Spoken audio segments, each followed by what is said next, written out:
Kuble pi baro kani dei ka mathematics class 10 bat kadai jong ka board MBOSE ta hakani ka video ngan solve ya kini ki jingkli jong kani ka exercise 1.1 ka badai jong ka chapter 1. Question 3, find the HCF and LCM of the following integers by applying the prime factorization method. Ta hakni da kani ka method find prime factorization method da ka bawat ya ki prime factors jong kini ki number ngin sawat ya ki HCF bat ki LCM jong ki banangkong 12, 15 bat 21. Takani ka question 3 banwat ya ka LCM bat HCF da kani ka prime factorization method ka banangkong jong 12, 15 bat 21. Lightly ki number ni tho by applying prime factorization method we have 12 prime factor jong 12, 2 into 6 day 12, 2 into 3 day 6, 3 into 1 day 3. The prime factors 2 ni tho 2 square into 3, 1 day prime ni nam tho 1. 15 kadai 3 into 5 day 15, 5 into 1 day 5, kamot 3 into 5 kini ki prime factor. 21 3 into 7 day 21, 7 into 1 day 7, yo 3 into 7 ni sim tang ya ki prime number. Tika LCM kadai na ki common factor ni pe ang ni tu dai common factor ni namar don tang ni dai ban sim ha LCM dai ban sim be ya ki bom dai ki common factor tengi sim 2 square 3 ni pe ba dai common ha baro lightly dai ban sim tang way 5 room don dai ban sim 5 7 ro ni sim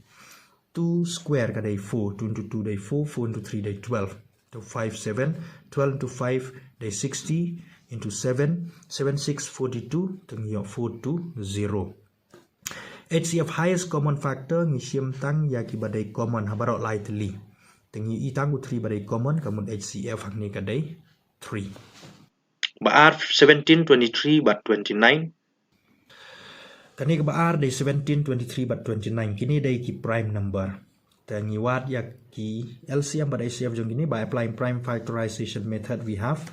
17 ba dai prime number kamun dai tang 17 into 1 jing sha. Into 17, 23 dan 23, 29, 29 into 1. 23 into 1, 17 to 1. Hang ni ngibu 1 kenang ba ngin suk ban yo ya ka HCF. Tek LCM ni pe ki bom common dai ban sim kamut baro kini lightly ban sim 1 dang sim dai ka ju hi. Tek ni multiply 17 into 23 into 29 ka dai 11339. Multiply so 17 badu 23. Kumni 37 21 bu 1 raw 2 31 day 3 plus 2 day 5 27 day 14 raw 1 21 day 2 plus 1 day 3 then yo 391 mantau ni 391 multiply 29 kumni 91 za 9 99 day 81 ni bu 1 raw 8 93 27 plus 8 day 35 21 za 2 29 za 18 raw way 23 za 6 plus 1 day 7 then yo 9 ni 3 hang ni 13 raw 1 ni day 10 but ni 1 11 teka day 1 1 3 3 9 but ka HCF hang ni factor ba common don kamut 1 don be ka HCF day 1 Balai 8, 9 and 25. ka balai 8 9 25 ni tho yang kumju by applying prime factorization method we have 8 day 2 into 4 day 8 2 into 2 day 4 2 into 1 day 2 kamut 8 lightly 2 ni tho 2 power 3 kumju 9 3 into 3 day 9 3 into 1 day 3 3 square 5 25 ka day 5 5 za 25 5 1 5 ka day 5 square LCM ka day ban sim kini baro lightly ni multiply 2 power 3 ka day 8 kani day 9 into 9 is 22 kani day 25 ni multiply kani 75 2 but 25 5 2 za 10 right way 5 7 za 35 plus 1 day 36